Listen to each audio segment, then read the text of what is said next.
Recording in progress.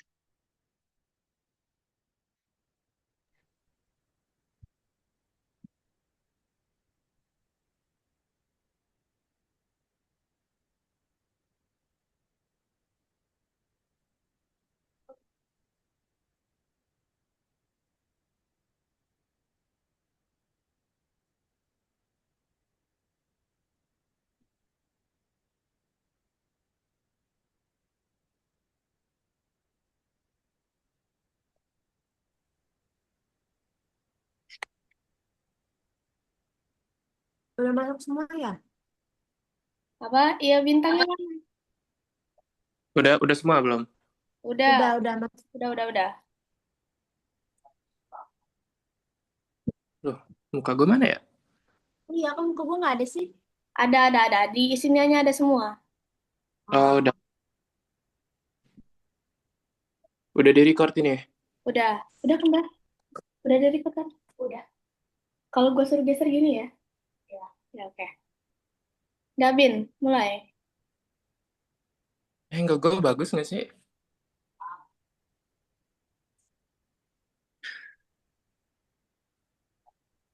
Mulai ya?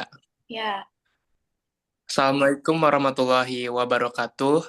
Waalaikumsalam. Waalaikumsalam warahmatullahi wabarakatuh.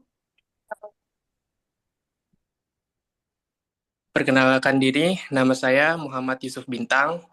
2 NPM terakhir adalah 32. Saya di sini sebagai moderator dari kelompok saya, kelompok Pancasila 7A. Kami di sini mengambil materi Pancasila sebagai nilai dasar pengembangan ilmu. Sebelum lanjut ke materi, izinkan teman-teman saya memperkenalkan diri mereka masing-masing. Saya Kezia Azura David dengan ujung NPM 15 sebagai pemateri satu. Perkenalkan, saya Aisyari Wahidi dengan belakang NPM 19 sebagai pembaca materi 2. Perkenalkan, saya Resya Amelia Prastiwi dengan ujung NPM 25 sebagai pemateri 3.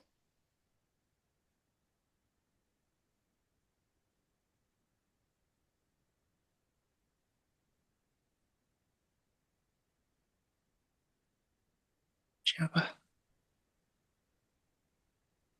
Stepanopik mana ya?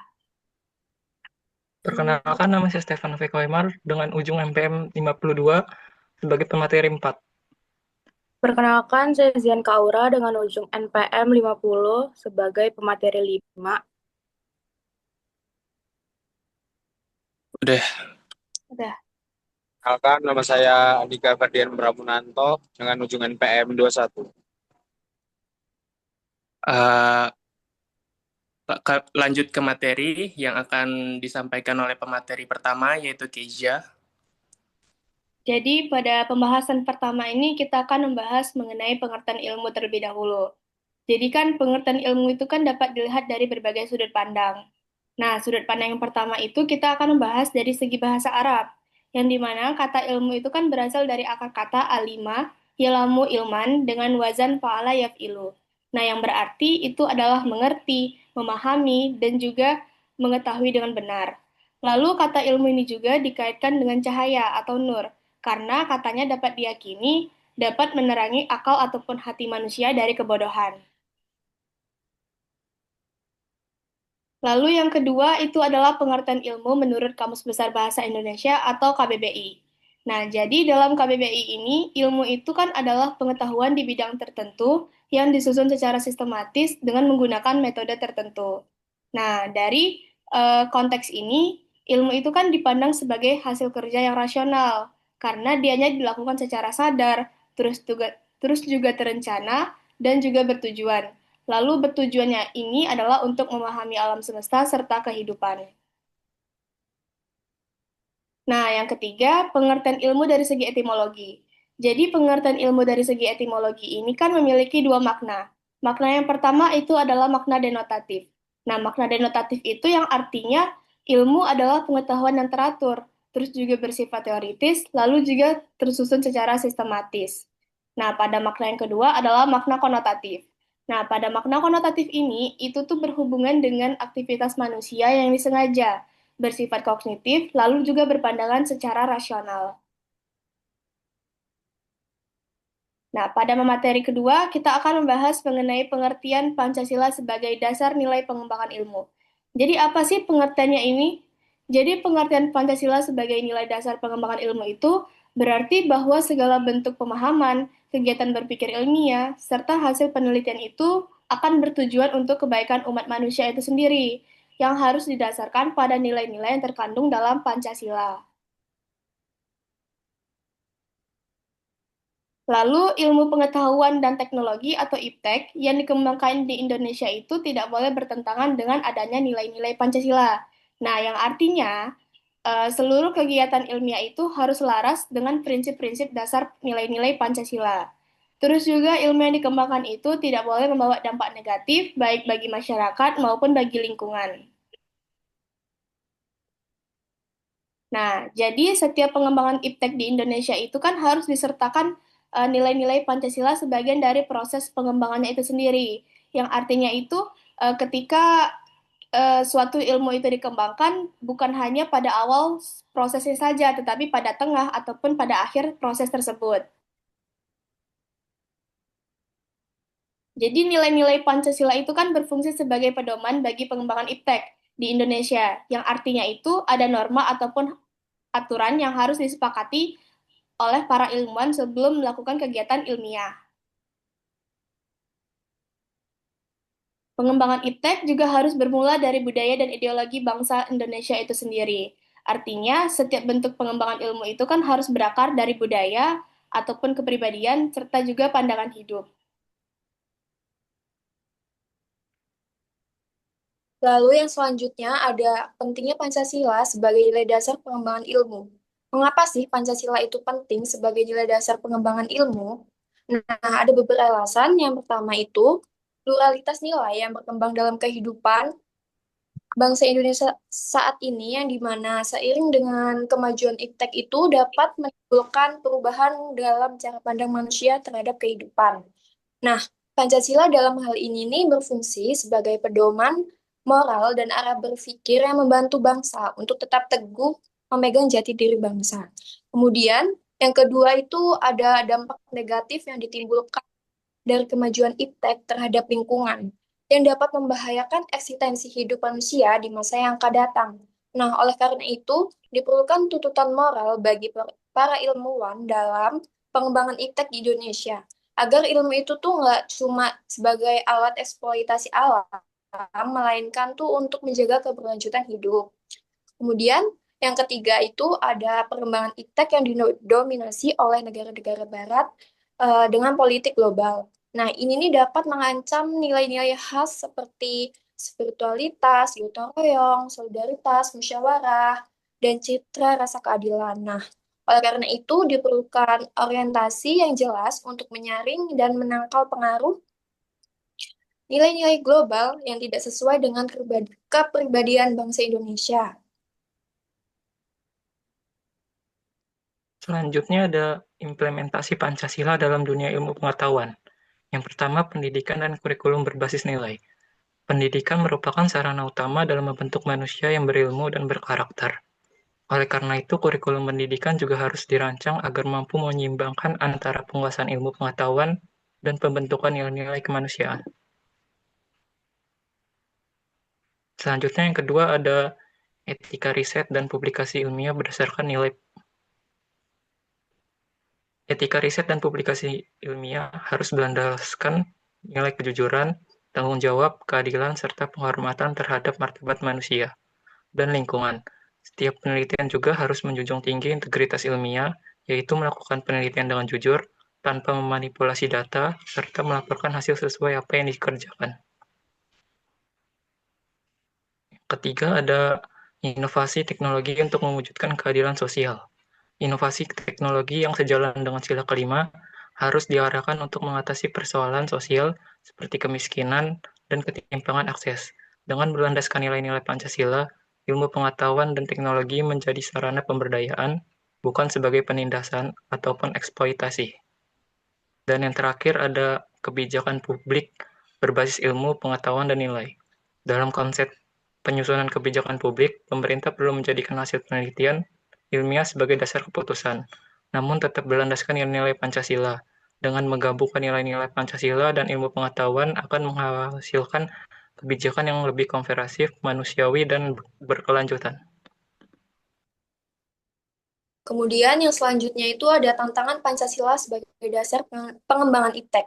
Yang pertama ada kapitalisme yang menguasai perekonomian dunia. Nah, dampaknya ini nih bagi penerapan nilai-nilai Pancasila sebagai dasar pengembangan ilmu itu menjadi terbatas. Sistem ekonomi ini kan menekankan kerjasama, keadilan sosial, serta pemerataan hasil pembangunan. Tapi hingga saat ini tuh gagasan tersebut tuh belum menemukan wujud nyatanya. Nah, kapitalisme global ini telah menembus batas-batas negara termasuk Indonesia. Sehingga nilai-nilai Pancasila dalam dunia ilmu dan ekonomi itu menjadi semakin sulit diterapkan secara menyeluruh. Kemudian yang kedua itu ada globalisasi yang menyebabkan lemahnya daya saing bangsa Indonesia dalam pengembangan iptek. Globalisasi di satu sisi itu membuka peluang besar bagi kemajuan ilmu pengetahuan melalui pertukaran informasi, budaya, dan teknologi. Namun uh, namun ini dapat menimbulkan ketergantungan pada negara maju. Indonesia dalam hal ini nih lebih sering berada pada posisi sebagai konsumen daripada produsen.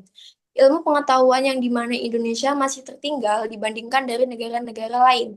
Kemudian yang ketiga itu ada konsumerisme yang menjadikan Indonesia itu sebagai pasar bagi produk teknologi negara lain. Ini nih merupakan salah satu dampak negatif globalisasi yang sangat dirasakan. Nah, perilaku konsumtif masyarakat itu menyebabkan ketergantungan terhadap produk teknologi dari luar negeri.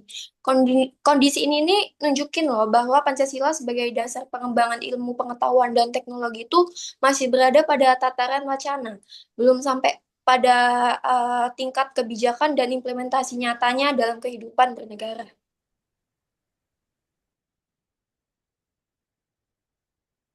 Dibisukan, Esya.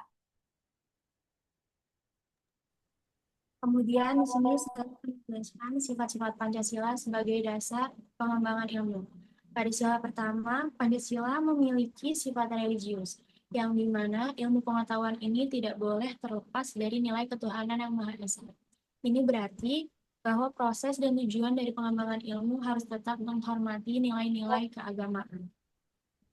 Kemudian pada sila kedua, Pancasila sendiri memiliki sifat humanis, yaitu bahwa ilmu pengetahuan harus dikembangkan untuk meningkatkan harkat dan martabat manusia. Sila kedua Pancasila menekankan bahwa ilmu harus digunakan untuk menjunjung tinggi nilai kemanusiaan yang adil dan beradab. Kemudian pada sila ketiga, ilmu pengetahuan harus berkontribusi dalam persatuan dan kesatuan bangsa. Artinya, pengembangan ilmu tidak boleh menciptakan disintegrasi sosial atau memperluncing konflik antar kelompok masyarakat. Kemudian pada sila keempat Pancasila harus mencerminkan sifat demokratif, yaitu terbuka pada diskusi, kritik, dan partisipasi dari berbagai pihak. Sila keempat mendorong terciptanya suasana kebebasan akademik, namun tetap dilandasi dengan tanggung jawab dan nilai-nilai etis. Dan yang terakhir, pada sila kelima Pancasila, memiliki sifat keadilan sosial, yang artinya bahwa ilmu harus dikembangkan dan digunakan untuk mengurangi kesenjangan, menyelesaikan masalah-masalah yang dihadapi masyarakat.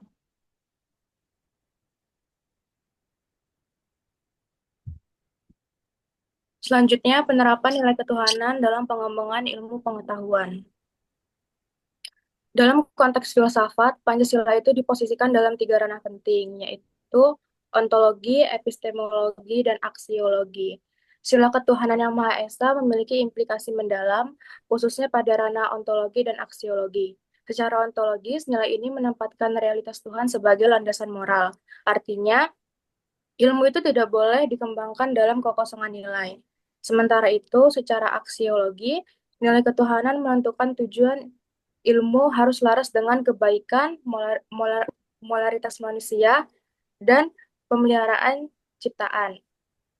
Inilah mengapa, seperti yang ditulis dalam slide PPT, bahwa nilai ketuhanan itu harus menuntut ilmu agar digunakan dengan penuh tanggung jawab moral, berlandaskan etika dan spiritualitas, serta membangun pengaruh baik bagi seluruh ciptaan Tuhan.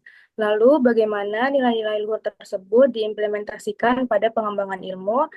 Yang pertama, menganggap ilmu sebagai anugerah Tuhan. Kesadaran ini menuntut kita untuk terus berpikir bahwa kemampuan untuk meneliti dan menemukan sesuatu adalah karunia yang harus dipertanggungjawabkan. Karena pengembangan ilmu itu tidak boleh berorientasi pada kemajuan teknologi, tetapi juga pada tujuan yang mulia, yaitu memberikan manfaat. Yang kedua, iptek berlandaskan etika dan moral ketuhanan.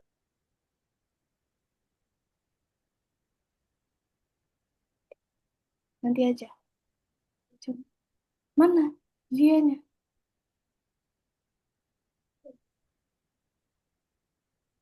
Dia mana? Gak apa-apa, ngomong aja nanti di-cut.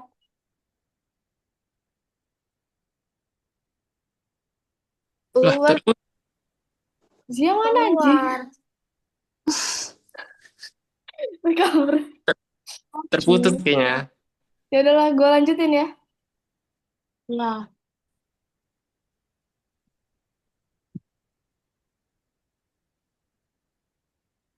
Gue lanjutin ya, jadi ya, sila kedua ya. Nah, jadi selanjutnya tadi kan sila nilai kemanusiaan tadi kan sudah dijelaskan oleh si Zianka. Nah, selanjutnya penerapan nilai kemanusiaan dalam pengembangan ilmu pengetahuan. Jadi, penerapan nilai kemanusiaan itu dapat menuntun pengembangan ilmu agar beretika, lalu berpihak pada martabat manusia, serta digunakan untuk kesejahteraan, keadilan, dan juga kelestarian kehidupan.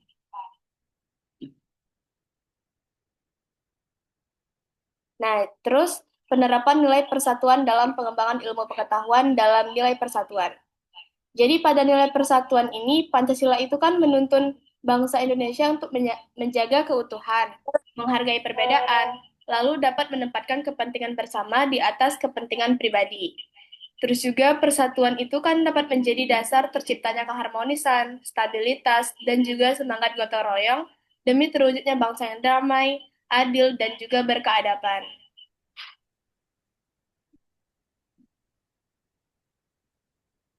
Lalu, pada penerapan nilai kerakyatan ini, juga menekankan partisipasi rakyatnya dalam pengambilan keputusan dengan semangat, yaitu secara musyawarah, hikmat, dan juga kebijaksanaan. Nah, pada nilai ini menjamin keadilan, menghormati perbedaan, serta menempatkan kepentingan bersama di atas kepentingan pribadi demi kesejahteraan dan juga persatuan bangsa.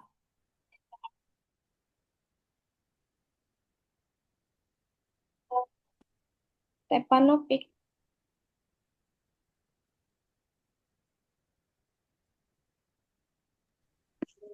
Penerapan nilai keadilan dalam pengembangan ilmu pengetahuan. Nilai keadilan sosial memastikan bahwa kemajuan ilmu pengetahuan dan teknologi memberikan manfaat merata bagi semua.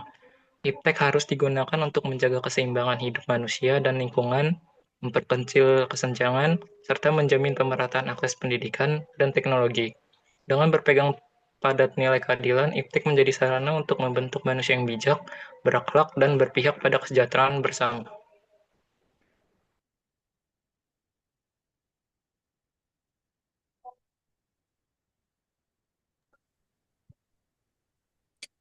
Eh, Untuk studi kasus yang kami ambil di sini, yaitu yang pertama, dari pengeboman kasus terorisme 2018, rentetan bom bunuh diri di Surabaya.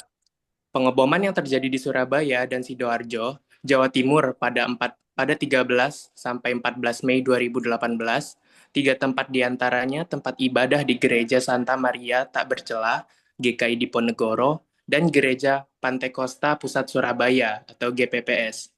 2 tempat lainnya, Kompleks Rumah Susun Wonocolo di Taman, Sidoarjo, dan Markas Polrestabes Surabaya. Bom yang diledakkan oleh satu keluarga bernama Dita Opriarto, 48 tahun, istrinya bernama Puji Kuswati, 43 tahun, dan anak-anaknya dengan inisial Famela Rizkita, 9 tahun, Fadela Sari, 12 tahun, Firman Alim 16 tahun, dan Yusuf Fadil 16 tahun yang ikut serta meledakkan diri pada saat itu.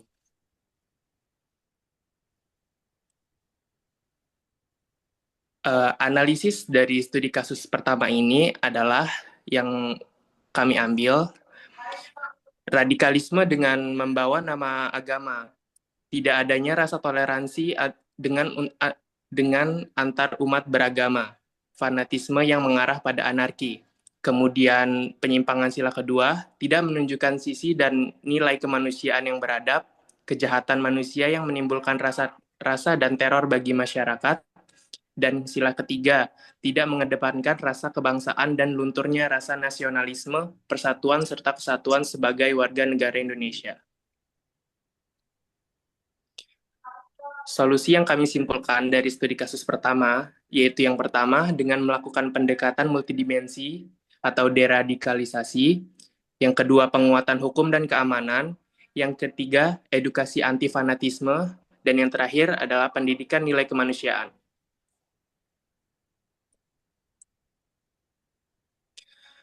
Kemudian, contoh lain dari studi kasus, yaitu kasus penjualan data pribadi penduduk RI tahun 2021. Pada tahun 2021, publik Indonesia digemparkan oleh kasus kebocoran dan penjualan data pribadi. 279 juta penduduk Indonesia yang diduga berasal dari database Badan Penyelenggara Jaminan Sosial atau BPJS Kesehatan. Kasus ini pertama kali terungkap ketika seorang pengguna dengan nama akun Kots menawarkan data tersebut di forum hacker internasional, Red Forums. Data yang dijual meliputi nama lengkap, nomor induk kependudukan atau NIK, alamat, tanggal lahir, gaji, hingga status keanggotaan BPJS. Dan sebagian besar diklaim berukuran hingga 20 GB. Dampak dari kebocoran data ini sangat serius. Data yang tersebar di internet dapat dimanfaatkan oleh pihak tidak bertanggung jawab untuk pemalsuan identitas, penipuan daring atau scamming, peretasan akun pribadi, serta penyalahgunaan informasi finansial.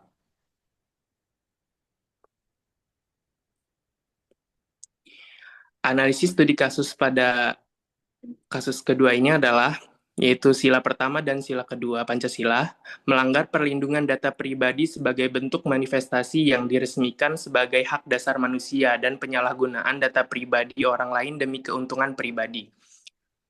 Lalu penyimpangan pada sila ketiga Pancasila, yaitu hilangnya rasa cinta tanah air dan sikap bela negara dengan penyalahgunaan iptek yang merugikan negara dan RI.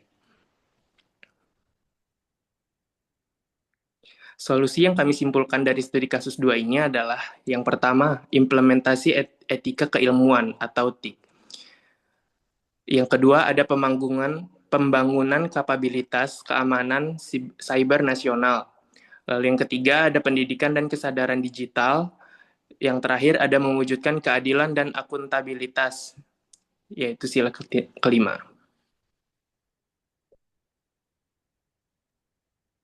Selanjutnya untuk studi kasus 3, kasus kontroversi pengembangan rekayasa genetika pada pangan GMO di Indonesia. Dalam beberapa tahun terakhir, Indonesia memulai mengembangkan dan mengimpor produk pangan hasil regulasi genetika modified organisasi atau GMO seperti kedelai dan jagung.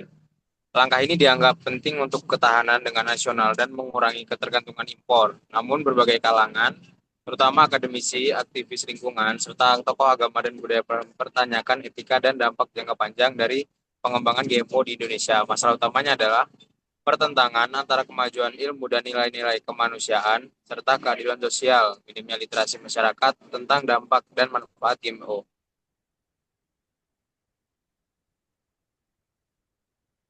Untuk analisisnya, studi kasus 3 ini, sila yang pertama, pengembangan ilmu pengetahuan termasuk GMO harus dilandasi etika dan moral yang sesuai dengan ajaran agama. Sila kedua, ilmu pengetahuan tidak mengorbankan nilai kemanusiaan. Sila ketiga, ilmu pengetahuan harus memperkuat persatuan nasional, bukan menjadi alat kepentingan kelompok tertentu. Sila keempat, pengambilan keputusan terkait kebijakan ilmu pengetahuan dan teknologi harus melalui proses musyawarah yang melibatkan semua pihak. Sila kelima, teknologi tidak boleh hanya menguntungkan korporasi besar.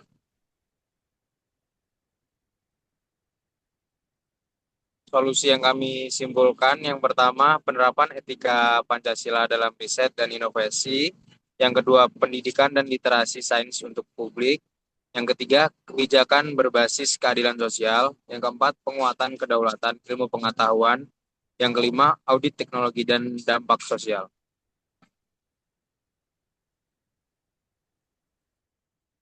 Bintang.